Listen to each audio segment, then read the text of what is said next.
Hello and welcome to AI Laser Spot. মার্কেটে কি হইতেছে? মার্কেট ইজ লাইক গত 4 দিনে প্রায় $5 বিলিয়ন লিকুইডেশন হয়েছে ক্রিপ্টো মার্কেটে। সো আমরা জানি যে মানে আহ, এই ধরনের আমরা রিয়াকশন কখনো দেখি নাই মার্কেটে, যে একই সাথে gold, silver, at the same time BTC, crypto সব কিছু ফল করতেছে। হ্যাঁ, এটা is a very rare scenario. আমরা এর আগে এরকম খুব একটা দেখতে পারিনি। যাই হোক, তো this is the first time this is happening. কেউ অনেকে এই জিনিসটাকে এক লাইনে এভাবে বলতেছে যে বিটকয়েনটাকে ডাম্প করাইছে বা ক্রিপ্টো মার্কেটটাকে ডাম্প করাইছে চায়না, অ্যান্ড মানে ট্রাম্পের বা ফ্যামিলির উপর থেকে রিভেঞ্জ নেওয়ার জন্য ট্রাম্প ইচ্ছা করে ডাম্প করাইছে হইতেছে সিলভার অ্যান্ড গোল্ড মার্কেট। হ্যাঁ, যাতে চায়না একটু প্রবলেমে পড়ে, যেহেতু আমরা জানি যে চায়না লাস্ট 1-1.5 বছর ধরে কন্টিনিউয়াসলি আপনার গোল্ড অ্যান্ড সিলভার বাই করতেছিল। তো এই হইতেছে সিচুয়েশন। এখন আমরা মানে গত এই এই বছর 2026-এর শুরুতে, জানুয়ারি থেকে এ পর্যন্ত অলরেডি আমরা 11% ডাউন। হ্যাঁ, 2026-এ বিটকয়েনের, এবং ইথেরিয়ামের ক্ষেত্রে 23%। তো আমরা মার্কেটের কিছু সিচুয়েশান দেখব, অ্যান্ড আপনাদেরকে মার্কেট সম্পর্কে একটু ধারণা দিব। ঠিক আছে, কিছু চার্ট দেখব, বাট মোস্টলি আমি দেখব বিভিন্ন মার্কেট সেন্টিমেন্ট এবং বিভিন্ন মানুষের অ্যানালাইসিস, মানুষজন কী বলতেছে সেটা। হ্যাঁ, সো মার্কেট এখন অনেকটা মানে আমাদের সারভাইভাল লেভেলে চলে আসছে। হ্যাঁ, যে এই ধরনের মানে এরকম মার্কেট আমরা একটু কম দেখছি, এই ধরনের situation overall. So let's say that ETFs are selling, OG are selling, Binance, Chinese people are selling. CME gap, এত বড় CME গ্যাপ আমরা কখনো দেখি নাই। আচ্ছা, অল ড্যাট সেলিং। তারপরে মাইকেল সেলার অলমোস্ট ব্রেক ইভেনে চলে আসছে। তারপরে আমরা জানি যে টম লি প্রায় $6 বিলিয়ন মতন লসে আছে। সো আমরা দেখতে দেখতে থাকি যে মার্কেট কি আসলে বটম করতেছে কিনা, বা আমরা কি বটম পাচ্ছি কিনা, নাকি কী অবস্থা সিচুয়েশনের। ওভারঅল $5 বিলিয়ন লিকুইডেট হয়েছে গত কয়েকদিনের মধ্যে, 4-5 দিনের মধ্যে। হ্যাঁ, সোফার এটা বিটকয়েনের সিএমএ গ্যাপ, যেটা মার্কেট যে এই এত বড় গ্যাপ, 5,300 গ্যাপ ইতিহাসে ওয়ান অফ মানে রেয়ার আর কি এত এত বড় একটা সিএমএ গ্যাপ, যেটা আজকে মার্কেট ওপেন হওয়ার পরে গ্যাপ ফুলফিল করার জন্য হয়তো মার্কেট একটু উপরে উঠতেও পারে, জানি না।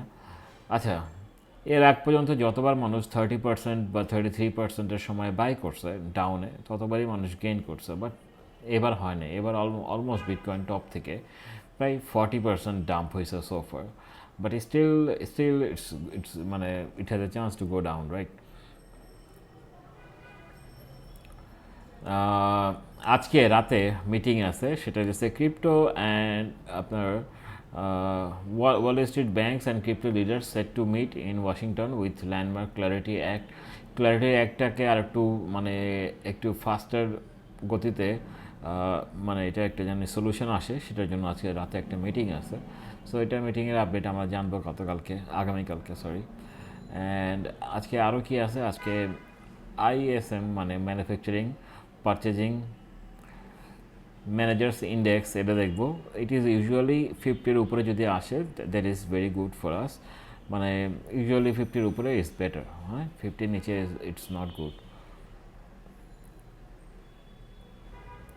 দেখেন কি অবস্থা, আপনার ন্যাচারাল গ্যাস -50%, 15%, ইথেরিয়াম 10%, একদিনে এগুলি না। আচ্ছা, তারপরে সিলভার 8%, গোল্ড -5%, বিটকয়েন -5%। মানে this is a very rare scenario. এরকমভাবে আমরা কখনো সব মার্কেটকে একসাথে পড়তে দেখি নাই।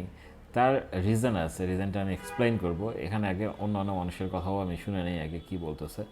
আচ্ছা, S&P 500 all time high gold, all time high BTC -40% from all time high. এরকম ছিল সিচুয়েশন। তখন সবাই বলতেছিল যে বিটিসি খুব রিস্কি, এত রিস্কি অ্যাসেট এই কারণে বিটিসি বাড়তেছে না, কিন্তু এসএনপি ঠিকই বাড়তেছে, গোল্ডও ঠিকই বাড়তেছে, সব কিছু ঠিকই বাড়তেছিল। এবং দশ মানে ডিসেম্বর, সরি, অক্টোবরের 10 তারিখের যেই ঘটনাটা ঘটছে, তারপর থেকে মানুষজন আরও ক্রিপ্টো থেকে আরও মনে উঠে গেছিলো। তখন সবাই সিলভার বা গোল্ড অ্যাসেটের উপর মানে সেফ মনে করে ঢুকছে, এবং দেখা গেছে যে সিলভার গোল্ড কোনোটাই সেফ না। আপনার সিলভার 40% ক্র্যাশ হয়েছে একদিনে, গোল্ড 12% ক্র্যাশ হয়েছে একদিনে। সো আপনি আর এটা বলতে পারবেন না যে গোল্ড আর সিলভার অনেকটা সেফ অ্যাসেট। হ্যাঁ, সারা দুনিয়ার সমস্ত মানুষকে একদম মানে অনেক মানুষকে বিশাল বড় পরিমাণে লস করাইছে। এটারও একটা রিজন আছে, এবং এটা আমেরিকা করাইছে, সেটা আমি দেখাবো আপনাদেরকে। আচ্ছা, এইখানে বিটিসির যে চার্ট দেখতে পাচ্ছি, এটা দেখতে পাচ্ছি যে 2021-এর যে টপ, হ্যাঁ, সেই টপ এখন আমাদের লাস্ট ভরসা আর কি। 60, এই যে 2024 বা 2021 এই যে টপ, এই যে রেঞ্জটাই হলো লাস্ট ভরসা, যেটা কিনা আপনার এখন অ্যারাউন্ড ধরে আছে আর কি। এই মুহূর্তে যে প্রাইসটা, সেটা এইটার উপরে আছে আর কি এখন পর্যন্ত। হ্যাঁ, সো এটা লাস্ট হোপ আর কি, মানুষ বলতেছে। আচ্ছা, এই চার্টটা দেখে এটা, দিস ইজ এ ভেরি মানে ব্যাড চার্ট, বিকজ আপনার এখানে 200 EMA যে 200 SMA, সরি, সিম্পল মুভিং এভারেজের যে লাইনটা আছে, ইউজুয়ালি এই লাইনটা বিয়ার মার্কেটে বটম হিসেবে টাচ করে আর কি। বিয়ার মার্কেটের বটম, এটা বিয়ার মার্কেটের বটম ছিল, এটা 2019-এ। হ্যাঁ, এই যে সবুজ লাইনটা হলো SMA। তো তারপরে 2020 এরপরে টান দিয়ে উপরে উঠছে, তারপরে আবার নিচে নামছে, অ্যান্ড এগেইন 22-23-এ যে বিয়ার মার্কেট, সেখানে এটা ক্রস করে নিচে চলে গেছিলো, তারপরে আবার এটা থেকে ক্রস করে উপরে উঠছে, এখন ইটস কামিং। সো এটা যদি এই 200 SMA যদি টাচ করতে হয় ক্রিপ্টোকে, তাহলে কি করতে হবে? তাহলে একে 56K-তে আসতে হবে বিটকয়েনের প্রাইস, যেটা কিনা অল টাইম হাই থেকে -53%, অ্যান্ড মানে বর্তমান যে প্রাইস, সেই প্রাইস থেকে অলমোস্ট 23%। কথা হইতেছে যে বিটকয়েনের যেই ইউজুয়ালি যেই পরিমাণ হিট হয়, যেখানে আসলে আমরা বুঝতে পারি যে বিটকয়েন একদম এমন একটা হিটিং পয়েন্টে চলে আসছে, যেখান থেকে আসলে ইউজুয়ালি মানে যেখান থেকে আর কি ইউটার্ন করে বটম করে ইউজুয়ালি। হ্যাঁ, টপ, বিটকয়েনের যে টপ, তো বিটকয়েনের সেই টপ তো আমরা টপ তো পাই নাই আর কি এবার। হ্যাঁ, যেহেতু সেই টপ পাই নাই, তাহলে আমরা আগের বটমও যে পাবো, সেটারও গ্যারান্টি আছে বলে আমার মনে হয় না। যদি এমন হতো যে আমরা দেখতাম যে বিটকয়েনের যে টপ, যেখানে 145 বা 150, 160 এরকম রেঞ্জে গেলে আমরা বুঝতে পারতাম যে বিটকয়েন তার যেই ইউজুয়ালি যে চার্ট থাকে, সেই চার্টের একদম পিকে চলে গেছে। বাট সে তো পিকে যেতে পারে নাই, তার আগে সে ফল করা শুরু করছিল। সো আমরা এটাও গেস করতে পারি যে এবারও হয়তো বা সে মানে এর যে 200 EMA, সেটা হয়তো সে ফুলফিল নাও করতে পারে, সেম লজিকে।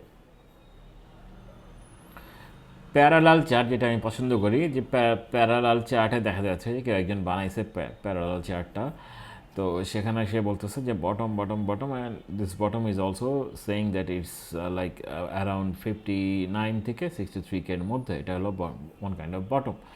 বাট আমি এগুলোতে খুব বেশি বিলিভ করার কোনো রিজন নাই, বিকজ মানে it can go up any time, right? হ্যাঁ, তারও কিছু কারণ আছে, সেটা আমি বলবো আপনাদেরকে। বিটকয়েনের যে কস্ট বেসিস শর্ট টার্ম হোল্ডারদের, সেটাও তো এখন বর্তমানে একটু নিচে চলে আসছে। ইয়েলো লাইনটা মানে cost basis, right? Active, realize, PnL, এখানে কস্ট বেসিস কোনটা? আচ্ছা, এসটিএইচ, রিয়েলাইজড প্রাইস, এই যে ইয়েলো লাইনটা, ইয়েলো লাইনে নিচে চলে আসছে, মানে যারা রিসেন্ট যারা বায়ার ছিল, তারাও এখন মোটামুটি লসে আছে বিটকয়েনের। আচ্ছা, ওয়ান অফ দ্য রিজন কি? ওয়ান অফ দ্য রিজন হইতেছে যে কেভিন ওয়ার্স যে ছিল, কেভিন ওয়ার্সকে ট্রাম্প যখন ডিক্লেয়ার করছে, তো এই জিনিসটা এখন কেভিন ওয়ার্স মানুষটা কেমন? এ হইতেছে এমন একজন লোক যে প্রচণ্ড ঘাটতারা, এবং সে হইতেছে সম্পূর্ণভাবে কোয়ান্টিটিভ ইজিংয়ের এগেইনস্টে। হ্যাঁ, সে লাস্ট টাইম যখন 2000 কত জানেন 19-এ মনে হয় না, কত জানেন, সে যখন রিজাইন দিছে, সে নিজে রিজাইন দিছে তখন সে এটাই বলছে যে সে বর্তমানে যে আপনার তখনকার যে ফেড ছিল এবং তারা যে মানে কিউইটাকে একটু লেন্দি করতেছিল, তো সেইটা সে সাপোর্ট করে না। এবং সে বলতেছে যে যে রাস্তায় গভর্নমেন্ট হাঁটতেছে সেই রাস্তা সে পছন্দ করতেছে না, যার ফলে মানে মানে সে আর কি মানে তখন সে রিজাইন দিয়ে দিয়েছে যে আমি এটা পছন্দ করতেছি না, যে এই ওয়েতে মানে কিউই এত লম্বা টাইম ধরে চালানো এটা আমি পছন্দ করতেছি না, যার ফলে সে ইয়ে রিজাইন দিয়েছে নিজের থেকে, কেভিন ওয়ার্স। হ্যাঁ, তো একে ধরা হয় যে সে মানে একটু মানে কিছুটা ডলারের স্ট্রেংথ বাড়ানোর মানে বাড়াইতে পারে, যেহেতু কিউইর এগেনস্টে এতে ডলার ম্যাক্সি আর কি, কাইন্ড অফ ওই টাইপের ক্যাটাগরির লোক। হ্যাঁ, তো কথা ঠিক আছে যে ও যেহেতু এখন মনে করেন যে ও আসলে ডলারের স্ট্রেংথ বাড়বে। আর আমরা যদি ডিএক্সওয়াই চার্ট দেখি, ডিএক্সওয়াই 96 থেকে দেখেন আপনার ডিএক্সওয়াই কিন্তু আফটার ওর অ্যানাউন্সমেন্টের পর থেকে ডিএক্সওয়াই ইজ মানে going up, started to go up, right? এখন যদি আপনি এটাকে একটা অ্যাসেট হিসেবে মনে করেন, যে গোল্ডও ওয়ান কাইন্ড অফ, সরি, ডলারও one kind of asset, right? এবং যেহেতু সব কিছু একদম এমন একটা পর্যায়ে চলে গেছিলো, যে পর্যায় থেকে এমন একটা পর্যায়ে চলে গেছিলো যে গোল্ডের প্রাইস বলেন, এসএনপি বলেন, যা বলেন, সিলভার বলেন, সব কিছু একদম স্যাচুরেটেড, একদম হাইয়েস্ট পয়েন্টে চলে গেছে। ঠিক সেই মুহূর্তে নিউজ আসছে যে এই কেভিন ওয়ার্স আসতেছে। কেভিন ওয়ার্স আসলে কী হবে? কেভিন ওয়ার্স হলো ডলারকে বাড়াবে। এখন ডলার কি? ডলার এই মুহূর্তে যে চিপেস্ট অ্যাসেট। যদি আপনি একে অ্যাসেট হিসেবে চিন্তা করেন, তাহলে আপনার মনে হয় মানে এটা চিন্তা করতে হবে যে ডলার হচ্ছে এই মুহূর্তে যে চিপেস্ট অ্যাসেট। এবং যে যে এখন ফেডের চেয়ারম্যান হবে নেক্সট, সে কী করবে? সে ডলারটাকে স্ট্রং করার পসিবিলিটি হাই, যেহেতু যেহেতু তাকে নমিনেশন দেওয়া হয়েছে এবং তাকে নির্বাচন করা হয়েছে, সিলেক্ট করা হয়েছে, সেহেতু এখন ডলারের স্ট্রেংথ বাড়বে। এছাড়া ডলারের তো অলরেডি একটা ইন্টারেস্ট আমরা এমনিই ব্যাংকের $1 একটা ইন্টারেস্ট পাইনি। আপনার যেহেতু গোল্ড, সিলভার সব কিছুতে আপনি যে পরিমাণ টাকা এক্সপেক্ট করছিলেন, রিটার্ন এক্সপেক্ট করছিলেন, তার থেকে অনেক বেশি রিটার্ন আপনি অলরেডি পেয়ে গেছেন গোল্ডে, সব কিছুতে। তো যখন আপনি এত রিটার্ন এত বেশি পেয়ে যাবেন, তখন আপনি মানে আপনি তো এমনিতেই অনেক খুশি। তার মধ্যে যখন দেখতেছেন যে আমি আমি মানে এগুলো সেল করলে কনভার্ট করে করে যে ডলারে যাব, সেই ডলারটা এখন বরঞ্চ স্ট্রং হওয়ার পসিবিলিটি অনেক হাই, এটা অনেক লো প্রাইসে আছে। সো আপনি এখানে ডলারে চলে আসলেন, ডলার ইজ গোয়িং আপ, ডলারের স্ট্রেংথ ইজ বাড়তেছে। অ্যাট দ্য সেম টাইম আপনি ডলার যদি ব্যাংকেও রাখেন, আপনি 3.5% বা 3.75% ইন্টারেস্ট রেটও পাচ্ছেন, যেটার রিফ্লেকশন আমরা যদি স্টেবল কয়েনে দেখি, সেটাও আমরা দেখতে পাই। স্টেবল কয়েনেও আমরা দেখতে পাচ্ছি যে ক্রিপ্টো মার্কেটে stable coin dominance is going up. হ্যাঁ, তো এ হইতেছে চিন্তাভাবনা। কিন্তু এর পিছনে আরও একটা রিজন আছে, সেটা হলো যে এই যেদিন ক্র্যাশ করে মার্কেট, হ্যাঁ, মানে গোল্ডের প্রাইস বা সিলভারের প্রাইস যেদিন ক্র্যাশ করে, সেদিন কিন্তু আরেকটা ঘটনা ঘটে। সেই ঘটনাটা হচ্ছে সিএমই বা হ্যাঁ, ওরা তখন 36% আপনাকে বলে যে আপনার যে মানে ওইটাকে কী বলা, ওইটাকে লেভারেজ রাখার জন্য যে ব্যাকআপ অ্যাসেট থাকতে হয় আর কি, সেটার ইয়েটা বাড়ায় দেয় আর কি, পরিমাণটা বাড়ায় দেয়। তো ওই নিউজটা আসার পরেই মার্কেটটা আসলে মেইনলি ক্র্যাশ করে গোল্ডের অ্যান্ড সিলভারের। হ্যাঁ, যখন সিএমই বলে দেয় যে আপনাদের সবার যারা শর্ট নিচ্ছেন বা লং নিচ্ছে, তাদেরকে যেহেতু মার্কেট ভোলাটাইল হওয়ার চান্স আছে, 36% এক্সট্রা আপনার অ্যাসেট রাখার একটা ঘোষণা দেওয়া হয়েছিল আর কি। হ্যাঁ, তো ওইটার পর থেকে মার্কেট ধস নামে। আচ্ছা, এটা মনে হয় কেভিন ওয়ার্সের নিউজটা। আচ্ছা, কথা দিচ্ছে মাইকেল সেলারের কী অবস্থা। আমরা দেখলাম কি একের পর এক যত হোয়েল আছে সবাইকে মোটামুটি লিকুইড করা হইলো। গ্যারেথকেও করা হইলো, জেমস ওয়াইন 1 বিলিয়ন লং নিয়েছিল, তাকেও করা হয়েছে। তো এরকম সবাইকে মানে লিকুইড করেছে। এখন এই ধরনের কোয়েশ্চেনও আসবে যে মাইকেল সেলারকে লিকুইড হবে কি না। এখন মাইকেল সেলারের লিকুইডেশনটা আমি শিওর না আসলে ওদের লিকুইডেশন কি। ওর সাম কাইন্ড অফ লেভারেজ তো অবশ্যই আছে, কিন্তু ও ও কি ডিরেক্টলি এভাবে ওই প্রাইসে আসলে লিকুইডেট হবে বলে আমার আমার ধারণা নেই, বিকজ আগেও এরকম হয়েছে, আসে নাই। এবং ও যেহেতু বলছে ওর কাছে $2 বিলিয়ন মতন আছে, যারা যারা এই মানে এমএসটিআরের যারা মানে শেয়ার কিনছে তাদেরকে প্রিমিয়াম দেওয়ার মতন, বা হ্যাঁ প্রিমিয়াম দেওয়ার মতন 2 বছরের ব্যাকআপ ওর কাছে আছে। তো আমার মনে হয় না যে এটা লিকুইড হবে। তো বাট স্টিল স্টিল মানে এটার একটা ডেঞ্জার সিচুয়েশন। এবং যদি অ্যাজ এ কোম্পানি চিন্তা করেন যে ও যদি ওই এমএসটিআরের প্রাইসও যদি নিচে যায়, গোল্ড এবং বিটকয়েনের প্রাইসও যদি দুইটাই নিচে যাওয়া শুরু করে, কোনো এক সময় যদি সলভেন্সি ইস্যু চলে আসে, তখন ওদের গভর্নিং বডির যা মেম্বার আছে এবং তারা যদি প্রপোজাল দেয় যে তুমি বিটকয়েন বিক্রি করে তুমি এখন অ্যাটলিস্ট সলভেন্ট হও, বিকজ কোম্পানি তো ব্যাংক্রাফ্ট হইতে পারবে না, তাই না? তো সেরকম সিচুয়েশান না আসার আগ পর্যন্ত আমার মনে হয় না যে এরা বিটকয়েন সেল করবে বা ওরকম কিছু আসবে। বাট মার্কেটে এটা নিয়ে যথেষ্ট ফাট তৈরি হবে, এটা আমরা আগে থেকে ধারণা করতে পারি। সাংহাই সিলভার, এটা হচ্ছে আপনার ফিজিক্যাল গোল্ড বনাম অ্যাকচুয়াল গোল্ড, মানে ওয়েস্টার্ন এবং সাংহাই প্রাইস। সাংহাইতে ফিজিক্যাল গোল্ডের যে ভ্যালু সেটা কিন্তু এখনও অনেক উপরে, গোল্ড না সরি, সিলভারের ভ্যালু $105, যেখানে আপনার অলরেডি চলে আসছে কত, আমরা 78-এ চলে আসছি আমরা ওয়েস্টার্ন মার্কেটে। হ্যাঁ, তো ফিজিক্যাল গোল্ড এবং এটার যে ডিফারেন্সটা, এটা খুব বেশি থাকে না, ইউজুয়ালি অল্প একটু থাকে, সাধারণত খুব $1-2 ডিফারেন্স থাকে, কিন্তু এখানে আমরা একটা হিউজ গ্যাপ দেখতে পাচ্ছি। সো বোঝা যাচ্ছে যে আমেরিকা এটা কাইন্ড অফ অ্যাটাক করছিল এই সিলভারকে, এবং সিলভারের এই ক্র্যাশটা আসলে লেভারেজ বেসড ক্র্যাশ। এটা আসলে মানে ফিজিক্যাল ডিমান্ড সিলভারের এখনও অনেক বেশি, এবং সিলভার এখনও যেই পরিমাণ পার ইয়ার যেই পরিমাণ দরকার সেই পরিমাণ আসলে সাপ্লাই এখনও সিলভারের নাই। এটা কি চার্ট? আই ডোন্ট নো, এটা কোথেকে পাইলাম, এটা কি?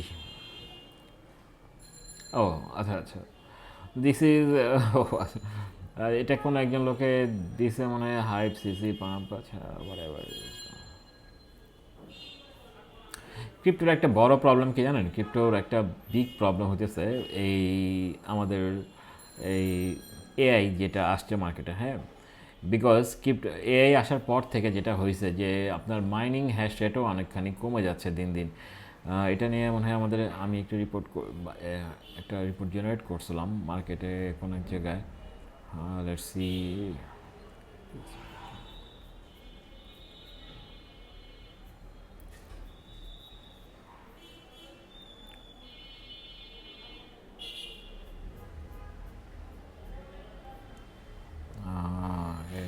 নো,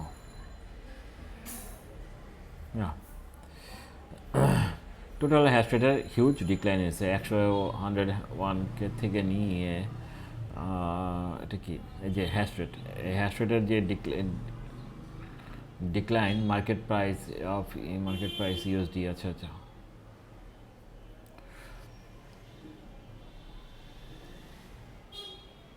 যাই হোক, ওভারঅল টোটাল হ্যাশ রেটের এই যে গ্রিন লাইনটা ইজ দ্য ডিক্লাইন। এটা হিউজ ডিক্লাইন হয়ে গেছে আপনার গত কয়েকদিনের মধ্যে আসলে।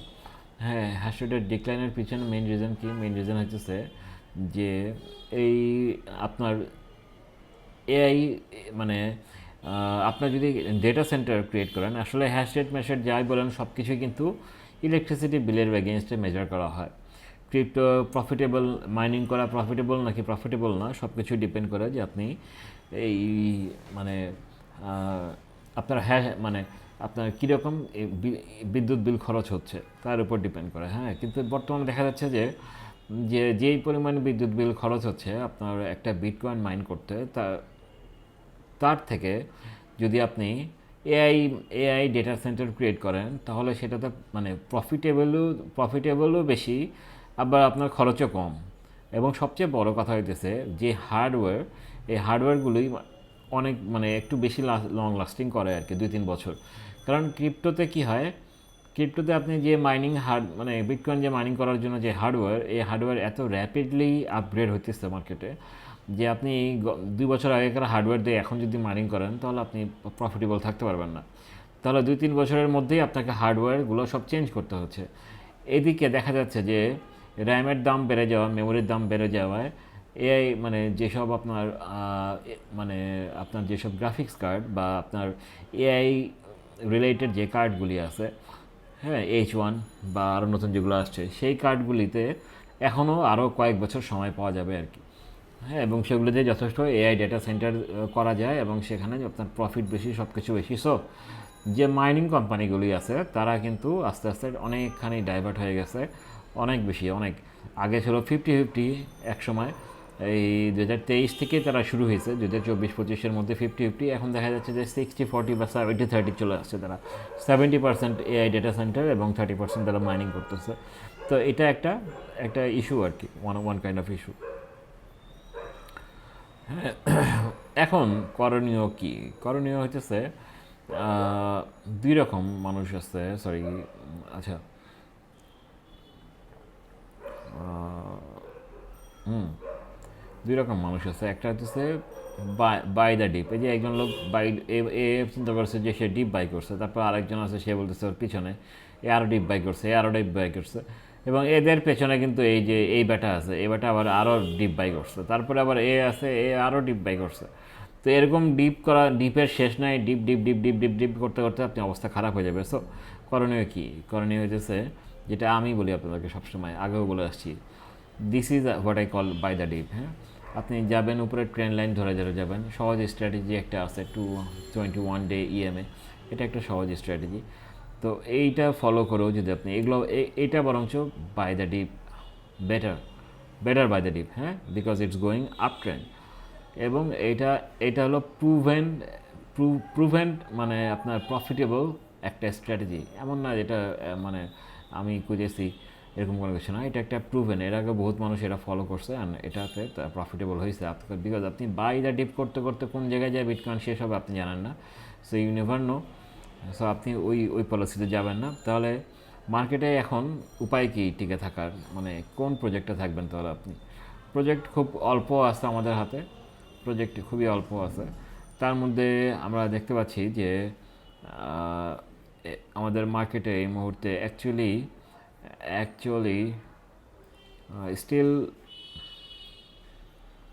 আপনি যদি মোস্ট প্রজেক্টগুলোতে দেখেন যে রেভিনিউ বেসড, আপনাকে কিন্তু বুঝতে হবে যে মার্কেট কিন্তু আগের মতো নাই যে শিট প্রজেক্ট এই উঠবে, শিট কয়েনগুলো উঠবে নামবে এরকম হবে, বাট আপনাকে কোয়ালিটি প্রজেক্টে থাকতে হবে। অ্যান্ড কোয়ালিটির মধ্যে আমি এখান থেকে অল্প কয়েকটা প্রজেক্টই হয়তো কোয়ালিটি মনে করতে পারি। যেমন ধরেন সোলানা, এই মুহূর্তে মার্কেটে দেখেন ওদের রেভিনিউ হিউজ, ঠিক আছে, ভলিউমও huge, hyper liquid is also doing very good, because hyper লিকুইডকে এই যে বাইন্যান্সের যে ফাট হয়েছে, বাইন্যান্সকে যে এই পরিমাণ পচানো হইতেছে বাইন্যান্সকে, এমনভাবে পচাইতেছে যে এরকম অলরেডি এরকম একটা মার্কেটে, পলি মার্কেটে আসছে যে সিজে বাইন্যান্সকে 2026-এর মধ্যে জুতা মারা হবে বা এরকম কিছু দিয়ে মারা হবে কোনো একটা অনুষ্ঠানে, কেউ একজন মারবে। এটা অলরেডি বেট হয়ে গেছে এবং $7 মিলিয়ন ওখানে অলরেডি বেট চলে আসছে, রাইট? তো তো এরকম জিনিসটা। তো যাই হোক, আপনার তাহলে কোয়ালিটি প্রজেক্টে থাকবেন, সোলানা হাইপারলুকের is the quality project. At the same time we have, আর কি আছে, আমি পার্সোনালি মনে করি যে JDC has a chance, right? এটা আমি পার্সোনালি মনে করি যে জেডিসি, যদিও হিউজ এখানে গ্যাপ ট্যাপ আছে, হিউজ গ্যাপ আছে আপনার এখান থেকে এই পর্যন্ত, এটা আসলে চিন্তা করলে অবাক লাগে যে এখান থেকে এসে ডাউন করলে অ্যারাউন্ড 79% ডাউন হইতে পারে যদি সে 50% আসে কখনো, রাইট? বাট আপনার কী করতে হবে তাহলে? কিছু করার নাই তো, একটা একটা kind of stop loss follow করে আপনাকে মানে যদি ট্রেড নিতেই চান আর কি, হ্যাঁ। অ্যান্ড যেহেতু বিটকয়েনের এবং কোয়ান্টাম রেসিলেন্টের যে ফাটটা আছে সেটা যেহেতু আছেই মার্কেটে, সেহেতু এই এই প্রজেক্টগুলো উপরে উঠতে পারে। পার্সোনালি আমি XMR এর থেকে জেডিসিকে লাইক করি বেশি। XMR এর রিসেন্ট যে আপট্রেন্ড ছিল, সেই আপট্রেন্ডের পেছনে কারণ ছিল যে কেউ একজন কোনো একটা বড় রকমের ফান্ড পাইছিল হ্যাক করে, সে ফান্ডটাকে সে কনভার্ট করছিল XMR, যার ফলে XMR এই ধরনের গেইন করছে। তো আমার কাছে মনে হয় জেডিসি যে ডেভেলপার আছে এবং যা লোকজন আছে তারা they are doing much better. So project হলো জেডিসি আছে, আর আরও কিছু প্রজেক্ট আছে যেগুলি হয়তো আমাদের গ্রুপে আলোচনা করব। এই হচ্ছে ওভারঅল মার্কেট আপডেট। অনেকদিন আপনাদেরকে কোনো কথা বলি না, সো আমি চিন্তা করছি যে প্রতিদিন এসে এরকম করে আপনাদেরকে ছোটোখাটো একটা আপডেট দিয়ে যাবো, যাতে আপনারা মার্কেট সম্পর্কে একটা ধারণা পান। Thank you so much and keep watching my channel. Thank you so